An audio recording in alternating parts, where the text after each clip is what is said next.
Alright, my name is Zakashi, guys, and in this video here, quick question before we even get into the video. What are your thoughts on the festival? I'm making this video because I want to know you guys' general thoughts on the festival. It's been a couple of days now since the tag Super Saiyan 4 Goku and Vegeta have actually dropped.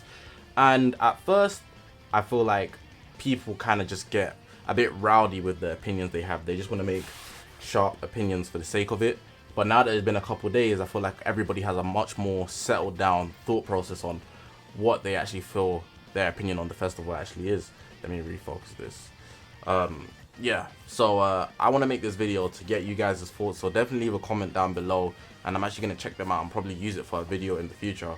But in this video, I think I'm just going to lay down my general thoughts on it, and I feel like there's a lot of other perspectives that I may not be seeing, but I'll give my initial thoughts really, and then I'll break down what's actually good about it, in my opinion anyways. But I want to say straight out that they pretty much fumbled the festival, man. Part 1, there's no recovering this part 1, man. There's no, it's done. It's done. For the most part, it's done. Like, it's done. I don't know what they were thinking, what they were cooking up in this PvP meta. I don't know what they were thinking with the units that they dropped and how they dropped them anyways, but hopefully part 2 and at least part 3 will be better, but I guess we'll just have to see going forward. So hopefully you guys are going to enjoy this video. I'm going to lay down some thoughts. If you haven't already, make sure to press that subscribe button, man. We're on this grind to 40,000 subscribers. All my social media links going to be on the bottom of the screen. This is the YouTube channel. We've got a Twitter, Twitch, Reddit, Instagram, and a Discord link, all in the description below. So make sure to check me on all of those. I also want to say that I live stream every single day. So if you see me live, come in, just say hi. I'd really appreciate it. I love seeing new people come in. It's the best place to actually ask me questions as well. So I do have the social medias, Discord and Twitter more than any is the best place to contact me. But in the streams, you can ask me the question live or right there. So I also advise you do that. But yeah, man, without further ado, I don't want to hold you guys up any longer. Let's actually get into this video now. So I feel like stop 1 that we have to actually stop at is the tag units. They are the main headlining thing about the festival part 1. It's themed around them. Tag Super Saiyan 4 Goku and Vegeta are the main thing about the festival part 1. So if they aren't a selling point for a lot of the community anyways, that pretty much makes it feel lackluster, because it's like there's nothing to really play for. You're just continuously grinding until you see something that you really want. Now, I'm not going to say that this unit is bad. I'm not going to say they're all out bad. I feel like what we needed is a real more dominant unit in a way that isn't just completely broken, at least one that could actually just take out Beast Gohan, and I would say in this case it's not what we got. But I feel like if anybody was to be a unit that should take out Beast Gohan, it should have been the tag Super Saiyan 4, simply because for one, GT has nothing, man. They have absolutely nothing. This was meant to be the festival where we're building up, literally getting GT units. We've got like 4 Zenkais in a row just for GT. Zenkai Super Baby 2, the 4Q, the full power Super Saiyan 4 Goku. I was gonna say Super Saiyan 3. I think that's it. Am I missing somebody? I might be. But we also got 2 free-to-play units, the Super 17 and the free-to-play Super Saiyan Goku. And you're telling me they couldn't even make these guys the best unit in the game, already knowing that they're gonna be Sun Family merchants as well because Pan exists. Like, come on, man. I feel like they needed to do a bit more, and I feel like people are just opting in for Beast Gohan. It's crazy that Beast Gohan is more valuable than these guys when it's meant to be literally the one of the biggest, or if not the biggest, celebration of the year, being the festival. Talking about their kit wise, they are very good. I would say, in my opinion, I've already made a tier list. If you want to check that out on the channel, I would say they're second best in the game. But in terms of actually just dominating, it's not something they're doing.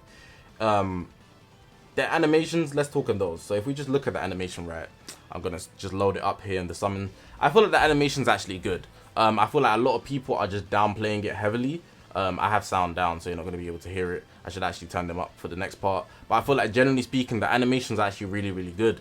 I feel like it's just the fact that we've had Blue Bros and we've had the tag 17 and 18, and in my opinion, these guys have a better animation than the 17 and 18. But I discussed in my live stream, and I feel like the opinion I actually agree with is that 17 and 18 actually have a lot more flair and personality because of what they did in the animation. But I feel like this, they kind of just put things together, let them do their big attacks, and then it was pretty much that. But with 17 and 18, you can really see that they're twins, like 17 and 18, not literally twins, but you know what I'm saying. Blue Bros literally blows them out the water. Blue Bros is probably the best animation we've actually got in the game, and I feel like they're not to be compared to. And the fact that these are Goku and Vegeta, the equivalent, the always debate is like gods or the monkeys, whatever you want to talk about. The blues are way better than the monkeys, and I feel like that's what makes it even like a disappointment, because literally GT has nothing, and the one time we want to get them something, they can't get it, which is actually quite unfortunate. But the animations, in my opinion, are not actually bad. It's just more so that it's a disappointment given what we might have been expecting, or how it was probably hyped up with all the GT buffs coming. I also want to say that I feel like the leaks that came out very much misled us and made Festival come as a bigger disappointment than we might have felt it would have been. Especially that Awakened Transforming Arts card, the Awakened Ultimate Arts, the Awakened Ultimate Arts that is in that card. Yeah, we were just thinking, yep, tag fours are going to fuse, that's going to be insane, alongside with the Time Glass thing that was leaked. Those two things together really made it feel like, wow, like if we don't get tag fours fusing, yeah, Festival's a letdown. And with the idea of we always get a new mechanic every single year, we had the tag units last year, I believe the year before that, if my memory serves me right, we had Gogeta Blue and Broly. Damn, they came with some new stuff in their kits as well. There was a lot of like, every year we almost get something new, and it was like these units are just like, I guess they're just a monthly LF. The fact that Beast Gohan outclasses them, it's kind of a letdown, man. But all of that together, it makes it a lot more disappointing than it actually is. I feel like if these guys released before Beast Gohan and they made Beast Gohan the festival units, we'd be in a much better predicament. But the fact that they literally led up the festival, one of the biggest celebrations, they did a big countdown, literally just for it to be this. Man, it's whatever, I guess. But that's not even what makes it totally bad. There's a lot more with it. So for example, they increased the rates to 30%, but only double the Z power. Last year we got triple and there was 2 banners. Why not triple it right now? I don't see the point in that, but at least the banner ends on the 18th. You literally, it's not going to turn into a regular banner, so that's good. You literally have the 18th of double Z power and 30% rates. So that's good at the bare minimum, but why not triple it? But yeah, that's another thing in its own. Let's even talk about Android 17. I feel like 17, he's good, but he was never going to be him on the banner. He was never going to be the main unit on the banner.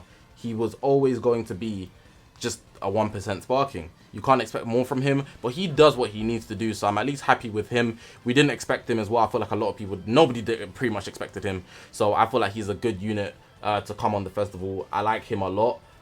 He fills a role, and we haven't had a purple in GT forever. Super Saiyan 4 Goku, the Zenkai one, the purple one, he's not even good, and he's literally the only one that you have. Besides from that, what do you have? EX Goku for the HP buff? Like, come on, bruh. GT they needed a purple. I feel like this is what that was good. And with the green card where he actually nullifies endurance, that's valid. After you pop it for 5 time accounts, nullify endurance. That's good. If I want to touch on the EXs, Omega Shenron and what? Marjube. Let me actually try to bring them up through here. They should be on the featured character list. Yeah, here they are. Their EXs at the end of the day, they can only go so far, and nobody's really going to headline them because you can't get them high stars because they're EXs. I feel like at least one of them should be a 1% sparking. Maybe Marjube, because we have so many Omega Shenrons, they can just Zenkai the yellow one, and he's blue. Like, I don't know, man. Super Baby 2, Pan, don't need this guy really as a blue, in my opinion. Marjube being red would have been a good 1% sparking because we did get a free-to-play Super Saiyan Goku, and that Super Saiyan Goku is a range type, whereas Marjube's a melee type. This would have been good. So 3 characters at least, especially because last year we got 3 characters as well, and I believe in the year before that we got 3 characters on the banner. But for them to give us 2 characters, one of them being an LF, and then they put a lot of LFs. I don't know if it just feels like there's more than usual, but it's still like a lot. MUI, Jiren, Bardock, Blue Bros, Revhan, G4. Like that's I feel like it's more than usual. Maybe it's just me though, but I think that's everything I've got to say with the units.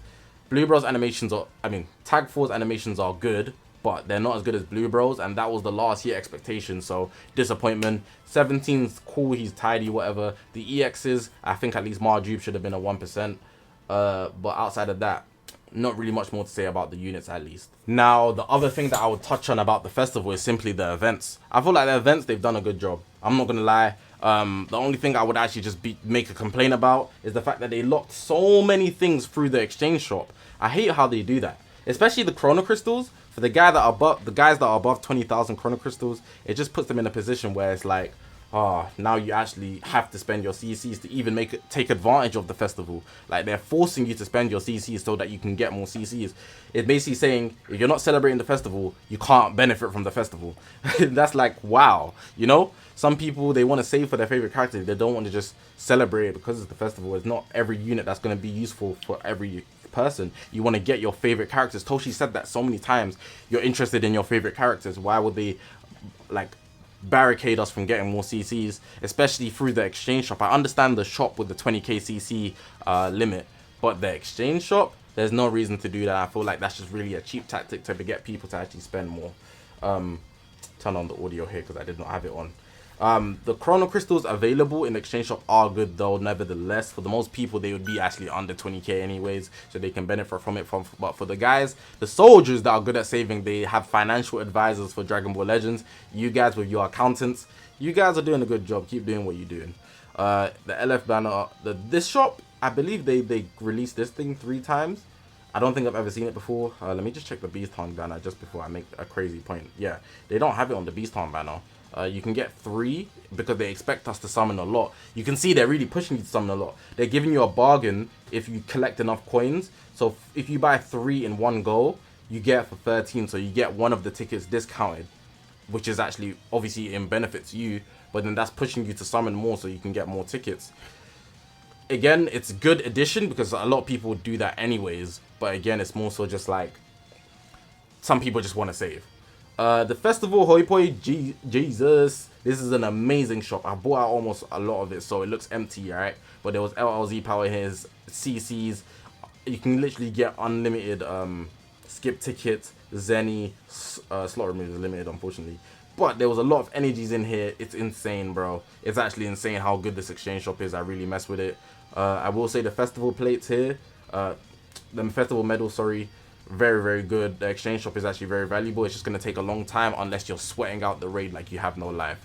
I want to put that out there that this shop is amazing. All the shops are amazing, actually. Even the festival plates here, these are the plates I was actually talking about. This was a very good exchange shop before I bought everything out. But it's based on how much you summon basically throughout the year. But obviously, for most people, they would have spent a decent amount to actually buy stuff in that shop. Festival raids always come in handy, so I'm not even going to like single it out like it's anything great. It is amazing, but it's not a new addition that is actually meant to like benefit you, you know what I'm saying? It's what we would get monthly anyways, so I'm not going to gas it up in, like, inclusive of the festival. This is the expectation at this point. And they've messed up festival raid so many times, so don't even want to talk about that. PvP, or the adventures, pretty much all the same. And then I just want to touch on the last thing, the missions. They all come inclusive with the events. I feel like the missions, they've actually done a very good job with the amount of like resources you can get. But a lot of people don't even care about resources. They really just want to get the characters they want. So I feel like they should really focus on actually sorting out the characters they want. Also just want to touch on this because I just saw it here, the worldwide missions. They're nice. The drops are nice. But again, just heading back to the units, you gotta get those right, man. You gotta get those right. Not that they did a bad job, but they need to do a better job, in my opinion. And the banner itself, oh man, like one banner and a double Z. Come on, man. Yeah, that's all I got to say for now. But yeah, man, that's gonna end off the video. Like I said, leave your comment section, leave your comment down below on what your opinions on the festival. I want to know you guys' opinion because I might use it for a later video. I don't have anything else to say pretty much. I am kind of enjoying the festival, but I feel like PvP, for the most part, it's still just Beast Gohan Central. And if it's not Beast Gohan Central, you're just going to see Tag Bros or some GT guy coping using the Tag Bros. And if they're not even at like a 8-star plus type of thing, you can still get one shot. They're very glass. Like they're not solid at all in terms of defenses. Their offenses, they can do things. They can do things for sure. Second best in the game within reason. But defense as well. But yeah, I'm going to leave the video like that, man. I appreciate you guys for watching. Press the subscribe button, man. We're on this grind to 40,000 subscribers. More content coming on the channel. We've got loads coming on the channel every single day. And I stream every single day. So make sure to pop into those if you see it. I love seeing new people coming. Also want to say all my social media links are on the bottom of the screen. This is the YouTube channel. We've got Twitter, Twitch, Reddit, Instagram, and the Discord link all in the description below. So make sure to check me on all of those. But I'm going to leave it like that, guys. I appreciate you guys for watching the video. My name is Zakashi, guys. And I will see you guys in the next one, man.